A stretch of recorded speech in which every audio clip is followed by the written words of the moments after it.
My dear student. Differential equation में हम जो एमसीक्यूज डिस्कस कर रहे हैं उसमें हमने पहले हमने ना एक बर्नौलीज इक्वेशन और क्लैरेट इक्वेशन जो नॉन लीनियर इक्वेशन थी उसके बारे में डिस्कस किया था।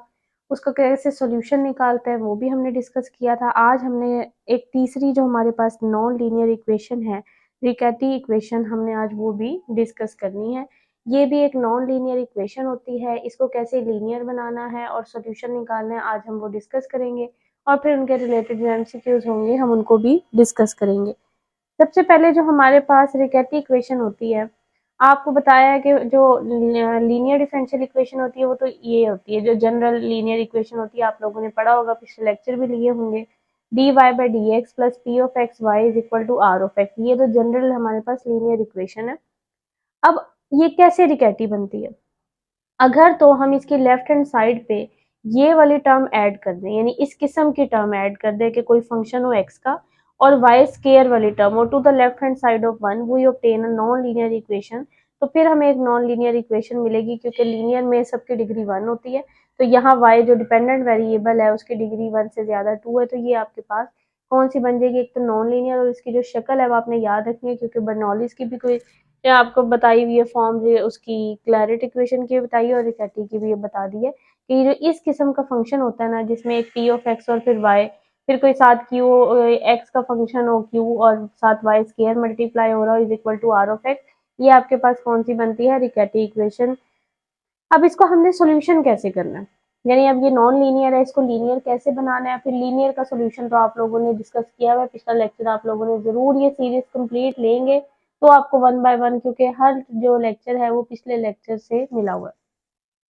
अच्छा, जो ये रिकैटी इक्वेशन है इसका नेम था, वो एक इटालियन मैथमेटिशियन था, काउंट जकोबो रिकैटी, इसके नाम पे रखा गया था, इसने ये किया था। उसके बाद इसका सोल्यूशन हमने कैसे करना है, आपके पास ये रिकैटी इक्वेशन है, D Y by D X is equal to P Y square plus Q Y plus R. अब आप कहीं कहें यहाँ y के साथ p था और आपने वाई स्केयर के साथ q था, लेकिन यहाँ ये आपको बताया गया कि q जो है वो कोई x का फंक्शन है, कोई ये नहीं है कि q टाइप का ही होना है, ये जस्ट शो कर रहा है कि q जो है वो x का फंक्शन है, यानी x का जो भी फंक्शन होगा उसको ये जस्ट नाम दिए हुए। हाँ, ये शक्ल याद रखनी है कि इसमें वाई स्केयर होगा, y होगा, इस तरह की जो शक्ल होगी वो रिकैटी इक्वेशन की होगी। तो यहाँ D Y by D X is equal to P Y square plus Q Y plus R, यहाँ पी क्यू आर जो है वो फंक्शन है किसके? एक्स के फंक्शन है, ये बता दिया गया। तो ये आपके पास रिकैटी इक्वेशन है। तो हमने ना इसका सोल्यूशन कैसे करना है, इसका ना कोई खास, जैसे कहते हैं ना, जैसे आपने पहले सोल्यूशन पढ़े हैं वो एक थे कि इसी चीज से मल्टीप्लाई करवाना है, या एक कंफर्म एक सोल्यूशन जिसे कहते हैं वो था। लेकिन इसमें आपको थोड़ा सा ना समझे आप, अंदाजा भी लगाना पड़ता है आपको, ऐसे डायरेक्ट इसके सॉल्यूशन का कोई तरीका नहीं है। इसमें अब कैसे अब हमने करना है, अब यहाँ तभी लिखा है if we can somehow by inspection trial and error, कि हम कोई थोड़ा सा अंदाजा लगाएंगे, फिर बेशक थोड़ा सा गलती भी आएगी, एक दो दफा ट्राई करके देखेंगे, तो फिर हमें ना एक पर्टिकुलर सोल्यूशन हमने ढूंढना है वाई ऑफ एक्स। अब वो कैसे ढूंढना है, आपने वो जो वाई ऑफ एक्स ढूंढना है ना, कैपिटल वाई ऑफ एक्स, वो ऐसा ढूंढना है जो इस इक्वेशन को ना सेटिस्फाई करता हो। अब यानी इसका कोई डायरेक्ट तरीका नहीं है क्योंकि हर दफा मुख्तलिफ डिफरेंशियल इक्वेशन गिवन होगी आपको, तो कोई डायरेक्ट मेथड नहीं है कि हर दफा आपने यही काम करना है। अब आपने उस इक्वेशन के मुताबिक अपना जो कैपिटल वाई ऑफ एक्स है उसका अंदाजा लगाना है कि हम यहाँ ऐसा क्या लें कि जो इस इक्वेशन को सेटिस्फाई करे। तो इस वजह से आपने यहाँ मुख्तलिफ पुट करके देख लेने हैं कि ये नहीं हो रहा तो दूसरा ले लेते हैं, इस तरह ये आपने बहरहाल जो है इसको थोड़ा सा अंदाजा लगा के कैपिटल वाई ऑफ एक्स जो है जो पर्टिकुलर सोल्यूशन है उसको आपने लेट करना है जो इस इक्वेशन को सेटिस्फाई करे। आगे एग्जांपल करेंगे तो आपको और थोड़ा क्लियर हो जाएगा। फिर उसके बाद जब आपका कैपिटल वाई ऑफ एक्स निकल आएगा ना, तो फिर आपने ना एक वेरिएबल में उसको चेंज करना है, यानी किसी और वेरिएबल में चेंज करना है जिसको हम small Y is equal to, उसका फॉर्मूला ये एक फिक्स फॉर्मूला है, इसको आपने याद कर लेना कि जब उसको चेंज और वेरिएबल करना है तो y is equal to capital Y of X plus 1/u, ये इसका फॉर्मूला है। यहाँ कैपिटल वाई ऑफ एक्स जो आपने वहाँ पर्टिकुलर सोल्यूशन वाला है वो यहाँ पुट कर देना है। तो अब जो आपके पास सॉल्यूशन आएगा, transform the Riccati equation to a linear, तो अब जो आपके पास इक्वेशन आ जाएगी ना वो नॉन लीनियर से किस में बन जाएगी? लीनियर में। ये एक रिक्वेटी इक्वेशन जो नॉन लीनियर इक्वेशन है उसको लीनियर बनाने का तरीका है। उसके बाद जो उसका सॉल्यूशन है वो जैसे हमने लीनियर इक्वेशन का सिंपल सॉल्यूशन किया हुआ है उस तरह आपने उसका क्या निकाल लेना है? सॉल्यूशन निकाल लेना है। अब हम इसका देख लेते हैं example. Solve the differential equation. आप इस डिफरेंशियल इक्वेशन को सॉल्व करें। अब देखिए आपके पास आपको शक्ल नजर आ गई होगी, ये रिकैटी इक्वेशन की ही शक्ल है। यहाँ वाई स्क्वायर है, साथ क्यू का एक्स का फंक्शन है, वाई है, फिर साथ एक्स का फंक्शन है और एक और एक्स का फंक्शन है और D Y by D X. तो ये एक नॉन लीनियर रिकैटी इक्वेशन है। अब सबसे पहले तो हम इसको लीनियर बनाएंगे और फिर उसका लीनियर के तौर पे हम सोल्यूशन करेंगे।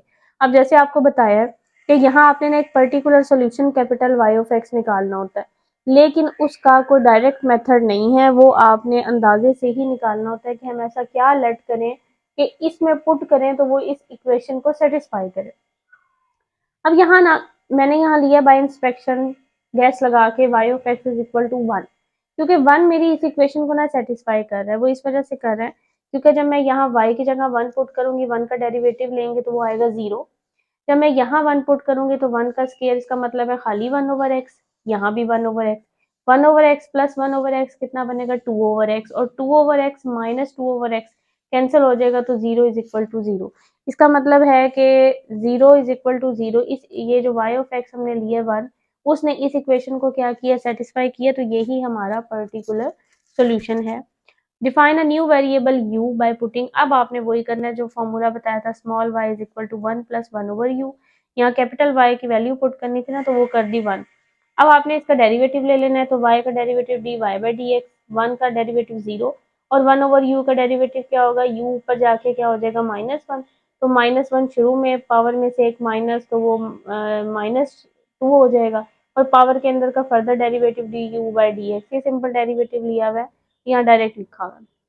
अब आप ये जो वैल्यूज है ना, उसको आप यहाँ रिकैटी इक्वेशन में पुट कर दें, तो आप खुद देखना जो आपके पास इक्वेशन आएगी ना, वो नॉन लीनियर से लीनियर में कन्वर्ट होके आएगी और फिर हम उसका सोल्यूशन इजीली निकाल सकते हैं। जब हम यहाँ सब्सटीट्यूट करेंगे, D Y by D X की जगह आपने ये इसकी वैल्यू पुट कर दी, 1 ओवर एक्स वाई स्केयर की जगह, यानी वाई की जगह ये पुट कर दी ऊपर स्केयर, फिर इस वाई की जगह, और ये वैसे सिंपल आपने स्केयर को ओपन कर देना है, जो टर्म्स कैंसिल आउट हो रही हैं उसको कैंसिल आउट कर देना है। ये जो यूज केयर है, यहाँ ये डिवाइड हो रहा है, इसको इस साइड पे जाके आपने मल्टीप्लाई कर देना है। तो डी आपके पास अब देखिए जो शक्ल आ गई है, D you over D x, ये -3u ओवर एक्स को इधर लाके प्लस और इज इक्वल टू दिस। अब आप बेशक देख लें, ये लीनियर की शक्ल है। जो लीनियर डिफरेंशियल इक्वेशन है जनरल, वो ये होती थी ना, D Y by D X plus P of X और साथ वाई और is equal to Q of X. ये लीनियर डिफरेंशियल इक्वेशन आपके पास बन गई है, जिसमें हर एक की डिग्री 1 है। तो आपने अब इसका सॉल्यूशन आपको लीनियर का बताया हुआ है कि लीनियर में आपका कैसे सॉल्यूशन होता है, कि सबसे पहले, और ज़रूरी है कि आपने ना पिछले लेक्चर लिए हो, वैसे फिर आपको समझ नहीं आएगी, क्योंकि यहाँ तो अब मैं डिटेल में नहीं बता रही, क्योंकि सॉल्यूशन हमने जब लीनियर इक्वेशन को पढ़ा था तो हमने बड़े डिटेल में उसके बाद सॉल्यूशन भी किए हुए हैं कि किस तरह उसको सॉल्यूशन निकालना है। यहाँ असल हमारा मकसद है कि रिकैटी इक्वेशन को, एक नॉन लीनियर इक्वेशन है, उसको लीनियर कैसे बनाना है वो आपको बता दिया। अगला जो काम है वो पिछले लेक्चर वाला है, लेकिन फिर भी मैंने यहाँ सॉल्व किया हुआ है कि आपने इंटीग्रेटिंग फैक्टर निकालना होता है पहले। ई की में इंटीग्रल और पी डॉट डी एक्स, और पी यहाँ जो भी वेरिएबल होता है ना, अब यहाँ क्योंकि इन टर्म्स ऑफ यू है, तो यू के साथ जो भी चीज होती है वो आपके पास पी कहलाता है। तो 3 over x dot D x, जब इसकी इंटीग्रेशन करते हैं, 3 बाहर नेचुरल लॉग ऑफ एक्स, 3 यहाँ नेचुरल लॉग के ऊपर चला जाएगा, नेचुरल लॉग ई कैंसिल हो जाएगा, एक्स क्यूबिक आपका इंटीग्रेटिंग फैक्टर है। तो सोल्यूशन हम कैसे निकालते हैं, वेरिएबल को मल्टीप्लाई करते हैं इंटीग्रेटिंग फैक्टर के साथ, फिर इंटेग्रल क्यू को मल्टीप्लाई करते हैं इंटीग्रेटिंग फैक्टर के साथ डॉट डी एक्स, और साथ आ जाता है कांस्टेंट। अब आप यहाँ वैल्यूज पुट कर दें, इंटीग्रेटिंग फैक्टर आपके पास है एक्स क्यूबिक यहाँ, और क्यू आपके पास क्या है, यहाँ देखिए क्यू आपके पास क्या है, ये क्यू होता है, ये वाला जो दूसरी साइड पे होता है, यानी -1 ओवर एक्स। तो -1 ओवर एक्स और साथ इंटीग्रेटिंग फैक्टर मल्टीप्लाई हुआ, यानी एक्स क्यूबिक प्लस सी, ये एक्स स्केयर आ गया, एक्स स्केयर की इंटीग्रेशन होती है एक्स क्यूबिक बाई 3, ये एक्स क्यूबिक यहाँ मल्टीप्लाई हो रहा है, नीचे आके डिवाइड कर दें, आपके पास ये यू आ गया। तो फिर जो जनरल सॉल्यूशन है रिकैटी इक्वेशन का वो क्या था, अब आपने लेट किया हुआ था ना, small y is equal to 1 plus 1 over U, तो y प्लस 1 ओवर यू की वैल्यू पुट कर दें, ये जो आपने निकाली है -1 over 3 plus C over X cubic. अगर आपने इसको यहाँ तक ही करना है, बेशक यहाँ तक, या और अगर थोड़ा सिंप्लीफाई करना है इसका एलसीएम वगैरह लेके, लेकिन यही आपका क्या है, रिकैटी इक्वेशन का जनरल सॉल्यूशन है। अच्छा, अब उसके बाद हमारे पास अब कुछ एमसीक्यूज हम डिस्कस कर लेते हैं, लेकिन ये एमसीक्यूज भी पिछली जो आपने पढ़ी है, बर्नौलीज इक्वेशन, क्लैरिट इक्वेशन, अब उसके रिलेटेड से मिलते जुलते यहाँ एमसीक्यूज भी आएंगे। The differential equation of the form y is equal to x D Y by D X plus F D Y by D X is known as, आपको पढ़ाई हुई है पिछले लेक्चर में क्लैरिट इक्वेशन, ये आप जाके बेशक देख लें पिछला लेक्चर। ये जो इस तरह की इक्वेशन होती है ना, जिसमें आपके पास y is equal to x D Y by D x, वहाँ d Y by D x हमने कहा था कि p जिसको हम d Y by D x कहते हैं, और एक d Y by D x का ही साथ फंक्शन हो, तो ऐसी इक्वेशन कौन सी होती है, क्लैरिट इक्वेशन कहलाती है। The solution of y is equal to P X plus F of p is, ये आपको पता है ये क्लैरिट इक्वेशन है। यहाँ देखे ना y इज इक्वल टू ये x और dy बाई डी एक्स, क्योंकि वहां हमने बताया था कि हम p लेट करते हैं उसको, तो p प्लस एफ ऑफ और ये dy by D x p, तो ये क्लैरिट इक्वेशन है। और मैंने क्लैरिट इक्वेशन का पिछले लेक्चर में ही आपको बताया हुआ है कि सोल्यूशन क्या होता है, एक जनरल सोल्यूशन होता था, एक आपके पास क्या होता था, सिंगुलर सोल्यूशन। तो जनरल सोल्यूशन में सिर्फ हमने इतना काम करना होता है कि जहां जहां आपका x है ना, वहां वहां आपने सॉरी जहां जहां आपका p है ना, वहां वहां आपने सिर्फ c पुट कर देना है, बस और कुछ भी नहीं, उसको एक कांस्टेंट से रिप्लेस कर देना होता है। तो यहाँ ये वाला जो c ऑप्शन है कि यहाँ उन्होंने p की जगह c रिप्लेस किया हुआ है, तो ये ऑप्शन आपका क्या है, जनरल सोल्यूशन आ जाता है क्लैरिट इक्वेशन का। उसके बाद एमसीक्यूज नंबर है 37, the differential equation dy by D X plus P Y is equal to Q Y and where n greater than equal to 2 can be reduced to a linear form by substituting. एक तो ये आपको बता दूं कि ये Bernoulli's equation है, पिछले लेक्चर में बर्नौलीज इक्वेशन के बारे में भी बताया था। ये आपके पास जो इस किस्म की होती है, जो यहाँ D Y by D X है प्लस पी वाई और यहाँ क्यू के साथ कोई वाई की पावर्स हो, कुछ भी हो सकती है 2 से ज्यादा, तो इसको हम कहते हैं बर्नौलीज इक्वेशन। और बर्नौलीज इक्वेशन का ना मैंने आपको सोल्यूशन बताया था कि उसको हम कैसे लीनियर फॉर्म में कन्वर्ट करते हैं। तो यहाँ उन्होंने यही पूछा है कि हम कैसे इसको लीनियर फॉर्म में करेंगे। तो इसको लीनियर फॉर्म में कन्वर्ट करने का ये तरीका था कि क्यू के साथ जो भी पावर होती है उसको पूरी इक्वेशन से डिवाइड कर दें। तो यहाँ वाई एन से हम पूरी इक्वेशन को डिवाइड करेंगे, तो यहाँ भी आ जाएगा वाई एन से डिवाइड करना ना, तो वो ऊपर जाके वाई पावर माइनस एन, यहाँ भी वाई पावर माइनस एन। अब एक पहले ही वाई की पावर है, साथ माइनस एन भी आ जाएगी, तो वाई पावर 1 माइनस एन बन जाएगी और यहाँ से वाई एन खत्म हो जाएगा। फिर आपको बताया था कि पी के साथ पे जो भी वाई की पावर बनती है ना, उसको आपने किसी और वेरिएबल के तौर पे कर देना है, सब्सटीट्यूट कर देना, तो आपके पास कौन सी इक्वेशन आ जाएगी, लीनियर आ जाएगी। तो यहाँ पी के साथ वाई पावर 1 माइनस एन बनता है, तो हम 1 माइनस एन को सब्सटीट्यूट कर देंगे किसी भी वेरिएबल के बराबर, तो इसका यहाँ जी है, तो इसका मतलब है ये डी वाला ऑप्शन है। और ये मैंने वहां डिटेल में पिछले लेक्चर में करवाया हुआ है सोल्यूशन, आप वहां से भी देख सकते हैं। उसके बाद आपके पास एमसीक्यू नंबर आ जाता है 38, the characteristic equation of D square Y over D X square plus Y is equal to 0 is, जो कैरेक्टरिस्टिक इक्वेशन होती है ना, वो आपने कैसे निकालनी होती है, आपका समझे ये वाला यहाँ सोल्यूशन में दिया हुआ है, ये आपने ना इक्वेशन ली है डिफरेंशियल इक्वेशन। अब इसमें ना ये जो डी स्केयर वाई है ना, इसको आप कैपिटल डी से जितनी भी पावर होगी उसके लिहाज से Y plus Y is equal to 0, बाकी कुछ नहीं कहना, सिर्फ D Y by D X की जगह आपने कैपिटल डी पुट कर देना होता है। फिर इन दोनों में से y को कॉमन ले लेना होता है, जो ब्रैकेट के अंदर चीज बचती है ना y कॉमन लेने के बाद, उसको हम कहते हैं कैरेक्टरिस्टिक इक्वेशन। यहाँ y कॉमन लेने के बाद अंदर ब्रैकेट के बचता है डी स्केयर प्लस 1, इसका मतलब है जो कैरेक्टरिस्टिक इक्वेशन है वो डी स्केयर प्लस 1 है, option number D. 39, if d is the root of the characteristic equation of d square y over dx square minus y is equal to 0, then अगर d root है characteristic equation का, तो आप बताएं कि ये d जो यानी रूट है वो निकलता किस तरह है। अब आपने रूट कैसे निकालना होता है, रूट निकालने का यही तरीका होता है कि जो आपके पास डिफरेंशियल इक्वेशन है ना, पहले आप उसकी कैरेक्टरिस्टिक इक्वेशन बनाएं, उस कैरेक्टरिस्टिक इक्वेशन को जब हम सॉल्व करते हैं ना, तो जो आपके पास वैल्यूज आती हैं वही रूट होते हैं। तो अब जो कैरेक्टरिस्टिक इक्वेशन है इसकी, वो तो बनेगी D square minus 1 into Y is equal to 0। अब आपने जो कैरेक्टरिस्टिक इक्वेशन है वो आपको कहा था ब्रैकेट के अंदर जो इक्वेशन होती है वो कैरेक्टरिस्टिक इक्वेशन होती है, इसका मतलब है D square minus 1 is equal to 0। अब आप इसको सॉल्व करेंगे ना, तो जो आपके पास आंसर आएगा ना, उसको हम क्या कहते हैं, रूट्स कहते हैं। तो जब हम इसको सॉल्व करते हैं तो डी स्केयर माइनस 1 उधर जाके प्लस हो जाएगा, अंडर रूट ले लेंगे स्केयर रूट, तो आपके पास डी इज इक्वल टू क्या आ जाएगा, प्लस माइनस 1, इसका मतलब है प्लस माइनस 1, ये आपका ऑप्शन नंबर बी ये इसका आंसर है। आगे आपको ना एक और एमसीक्यूज करवाने से पहले आपको मैं कुछ और एक बात बता दूं। अब जो रूट्स है ना वो मुख्तलिफ किस्म के हो सकते हैं।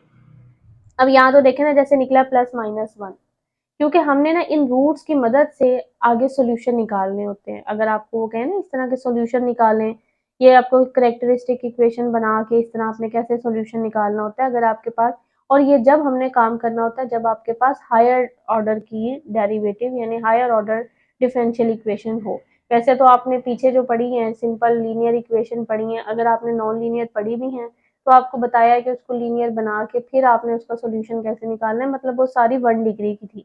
लेकिन अगर हायर ऑर्डर डेरिवेटिव इन्वॉल्व हो जाए, जैसे यहाँ है D square Y over D X square, तो फिर उनके सॉल्यूशन में इस तरह होता है कि आपने कैरेक्टरिस्टिक इक्वेशन बनानी होती है, कैरेक्टरिस्टिक इक्वेशन के जरिए से रूट्स निकालने होते हैं, और फिर उन रूट्स की मदद से आपने क्या निकालना होता है, सॉल्यूशन निकालना होता है। तो हम अब उसके रिलेटेड पढ़ेंगे, आपने साथ के साथ इसको कवर भी करते रहना है। अब हम इसको कैसे देखेंगे रूट्स को। रूट्स जो है ना डिफरेंशियल इक्वेशन के, वो 3 किस्म के होते हैं। एक रियल एंड डिस्टिंक्ट हो सकता है, एक रियल एंड रिपीटेड हो सकता है, और एक कम्प्लेक्स हो सकता है। ये 3 किस्म के रूट्स हो सकते हैं। रियल एंड डिस्टिंक्ट का मतलब है कि रूट्स रियल हो और मुख्तलिफ हो, यानी जो भी रूट्स आपके निकलेंगे ना, एक तो वो रियल हो लेकिन वो मुख्तलिफ हो सारे। फिर एक रियल एंड रिपीटेड हो सकता है कि हो रियली लेकिन वो वही वाले रिपीट हो रहे हो, यानी सेम ही निकले। और एक कम्प्लेक्स, तो वो आपको कम्प्लेक्स को पता है कि जिसमें आयोटा इन्वॉल्व होता है। अब यहाँ अगर आप देखें ना, गौर करें तो यहाँ रियल और डिस्टिंक्ट है, कि रियल भी निकले, आयोटा कोई नहीं निकला, और डिस्टिंक्ट है यानी एक +1 निकला और एक क्या निकला, -1 निकला, सेम नहीं निकले। तो ये रियल एंड डिस्टिंक्ट है। अब फिर इन तीनों को सोल्यूशन कैसे निकालना होता है, उन तीनों का भी मैंने आपको बताया हुआ है। सबसे पहले अगर हम बात करें रियल एंड डिस्टिंक्ट की, कि अगर आपके रूट्स जो है ना वो रियल एंड डिस्टिंक्ट निकल रहे हैं, तो फिर आपने सॉल्यूशन कैसे निकालना है। अब हम लेट कर लेते हैं कि अगर आपके पास ना ये सारे जो रूट्स है ना m1 m2 mn, ये सारे n डिस्टिंक्ट रियल रूट्स हैं, यानी ये सारे मुख्तलिफ रूट निकले। हम जनरल बात करेंगे ना, तो हमने n टाइम तक बात की है कि ये सारे मुख्तलिफ रूट हैं। तो आपने फिर सोल्यूशन कैसे निकालना है, जनरल सोल्यूशन वो इस तरह का होगा, y इज इक्वल टू जितने आपके रूट होंगे ना उतने ही आपने कांस्टेंट लेट कर लेने हैं, हर दफा मुख्तलिफ, यानी c1 e की पावर एक रूट लिखा m1 डॉट एक्स, फिर अगला कांस्टेंट e की पावर, फिर उसमें ये दूसरा रूट डाल दिया m2x प्लस, फिर अप टू सोन इस तरह लास्ट कांस्टेंट cn, और e की पावर में ये जो लास्ट रूट है mn डॉट एक्स, ये आपके पास जनरल सोल्यूशन निकलता है। जितने कांस्टेंट होंगे उतने ही आपने क्या कर लेने रूट। इसी तरह रियल एंड रिपीटेड का भी होता है और कम्प्लेक्स का भी होता है, लेकिन हम 1 बाय 1 डिस्कस करेंगे। आज अभी हमने पढ़ा है रियल एंड डिस्टिंक्ट, उसके रिलेटेड हम एमसीक्यूज भी करते हैं कि अगर आपका जो रूट है वो रियल और डिस्टिंक्ट निकले, तो फिर उसका जनरल सोल्यूशन हमने कैसे निकालना है वो आपको मैंने बता दिया। अब हम इसी के रिलेटेड पहले एक एमसीक्यूज कर लेते हैं। एमसीक्यूज नंबर है 40। The general solution of D square Y over D X square minus Y is equal to 0 is, आपने बताना है इसका जनरल सोल्यूशन। एक तो वो ये हायर ऑर्डर डेरिवेटिव है, तो हम इसका सबसे पहले कैरेक्टरिस्टिक इक्वेशन बनाएंगे। यहाँ कैरेक्टरिस्टिक इक्वेशन इसकी बनेगी D square minus 1 is equal to 0। फिर उसको जब हम सॉल्व करते हैं तो रूट्स आते हैं, जब इसको सॉल्व करेंगे आएगा D square is equal to 1, यानी D is equal to plus minus 1, तो आपका ए एम जो है जो रूट है वो एक निकला 1 और एक कितना निकला -1। अब ये गया रियल एंड डिस्टिंक्ट रूट की कैटेगरी में, कि जो रूट्स हैं वो रियल भी निकले और डिस्टिंक्ट निकले। तो आपको बताया था कि फिर सॉल्यूशन किस तरह होगा, y। अब एक कांस्टेंट लिखेंगे c1, e की पावर में एक रूट लिखेंगे यानी 1 डॉट एक्स, फिर दूसरा कांस्टेंट यानी c2, और e की पावर में वो जो आपको दूसरा रूट निकला उसको लिखेंगे यानी -1 डॉट एक्स। बस दो ही रूट थे तो दो ही कांस्टेंट लेट करके आपने दो के लिए सॉल्यूशन इसको, और c1 e की power x plus c2 e की पावर -x। तो आपका जो ऑप्शन नंबर ए है ये इसका सही आंसर है। इसी तरह रूट्स जो है वो आपके कम्प्लेक्स भी निकल सकते हैं, आपके रियल और रिपीटेड भी निकल सकते हैं, लेकिन वो हम उसको 1 बाय 1 डिस्कस करेंगे। आज आप इसको इतना देखें, किसी को कोई चीज़ ना समझ आए तो वो मेरे से पूछ ले। अगले लेक्चर में हम इसके कुछ अगले एमसीक्यूज भी डिस्कस करेंगे। अल्लाह हाफिज़।